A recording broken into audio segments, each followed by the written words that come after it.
निश्चिंत होकर 100% मोहर मार दें कि सीमा हैदर जासूस है, जासूस है, जासूस है। वो जासूस के अलावा कुछ भी नहीं है। वो देश की रक्षा और सुरक्षा को तहस नहस करने आई है। उसने ये सिद्ध कर दिया कि तुम्हारी रक्षा और सुरक्षा मेरे ठेंगे पर रखी है।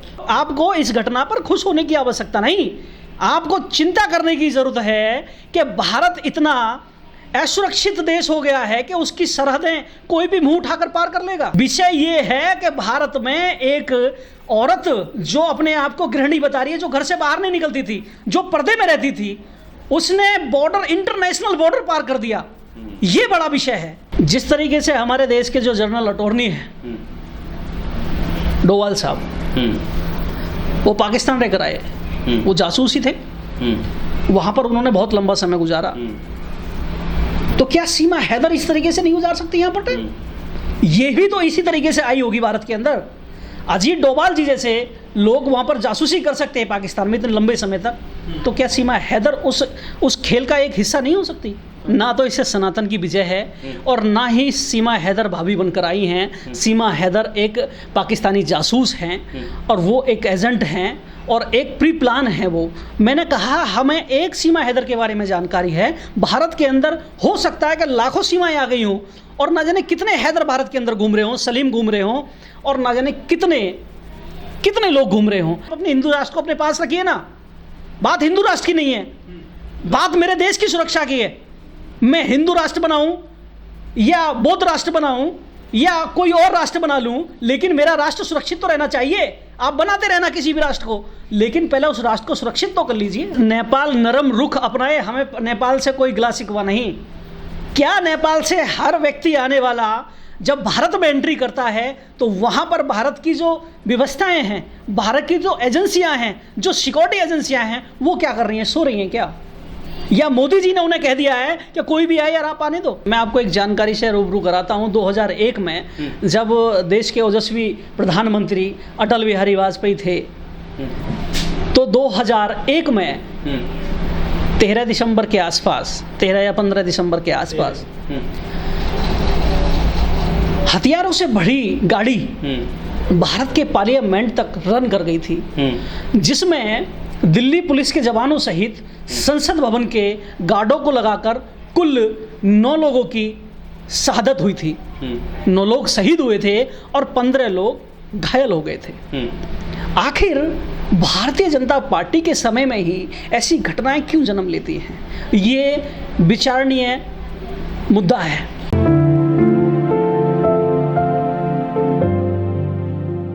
मैं इस मामले को देखता हूँ कि मामला देश की सुरक्षा से जुड़ा हुआ मामला है, सरहदों से जुड़ा हुआ मामला है।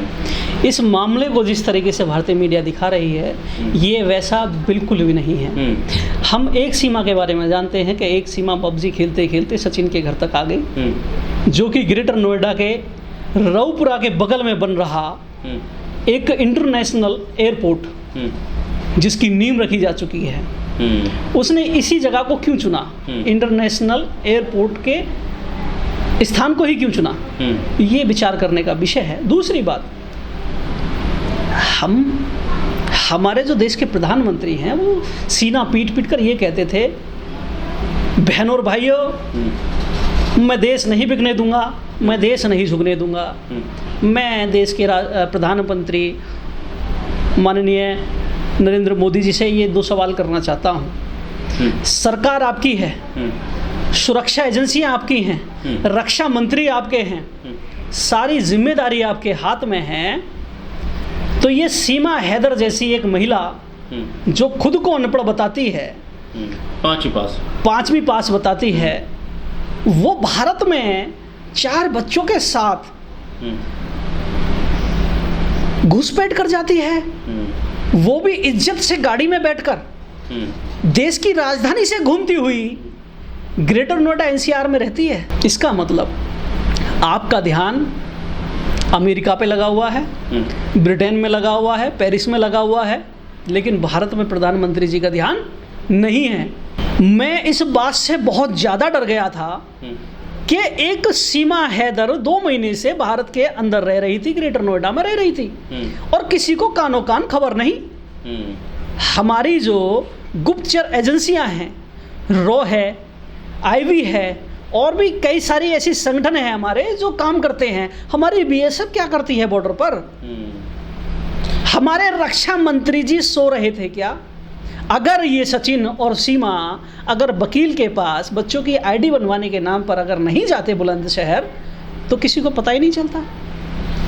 तो क्या हम ये माने कि अब देश को जो बॉर्डर हैं हमारे, वहाँ से अग्निवीरों की भर्ती करके उन्हें लगा दिया गया है? ये अग्निवीर वाली जो योजना है, ये उसके इफेक्ट से है क्या? क्या उसके ये परिणाम आ रहे हैं कि बॉर्डर पर कोई भी घुसे चला रहा है? मुझे तो ऐसा लग रहा है कि अग्निवीर योजना है जो, उसके ये परिणाम हैं जो देश के अंदर सीमा हैदर जैसे, और सिर्फ एक पता है हमको, हाँ। मुझे ऐसा लग रहा है कि देश के अंदर लाखों सीमा, एक गृहिणी मीडिया के सामने मुंह खोलते हुए डरती है, और इतने सदे हुए शब्द, उन्होंने 4 शब्दों को एक शब्द में पिरो दिया। क्या कहेंगे आप? एक महिला, एक गृहिणी 12 लाख रुपए की टिकट खरीद कर दिल्ली नोएडा आ जाती है। इतना साहस उस महिला में, एक गृहिणी में नहीं आ सकता। आप क्या मतलब? उन्होंने अपना घर बेचा, जैसा कि मीडिया के तहत मैंने उसे देखा, चैनल पे देख रहा था मैं। उन्होंने बोला कि मैंने मकान बेचा, 12 लाख रुपए के टिकट थे हमारे, उसके बाद हमें 12 लाख से राहत मिली तो मेरे 6 लाख रुपए के टिकट हुए। उससे पहले भी वो नेपाल में एक साथ रह चुके थे 1 हफ्ते के लिए। ये चिंता का विषय है। इसका मतलब राष्ट्र सुरक्षित हाथों में नहीं है।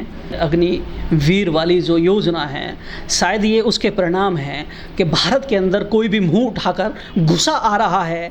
कभी कोई सचिन को अपना पति बताएगा, तो कभी कोई मंजू को अपनी पत्नी बताएगा। अभी तो सचिन के साथ ये घटना हो रही है, या सचिन को अपना पति बताया जा रहा है। हो सकता है कि कोई सलीम उधर से आ जाए और वो ये कहे किसी मंजू को पकड़कर, अमुक नाम की किसी महिला को पकड़कर, कि ये मेरी लवर है, मैं इससे शादी करूंगा, मैं पाकिस्तान से आ गया हूँ, पाकिस्तान मैंने छोड़ दिया है। ऐसा भी तो हो सकता है। जब किसी देश को कोई बड़े प्लान करने होते हैं तो बच्चे भी भेज देती है, महिलाओं को भी भेज देते हैं, बुजुर्गों को भी भेज देते हैं, बहुत कुछ हो सकता है।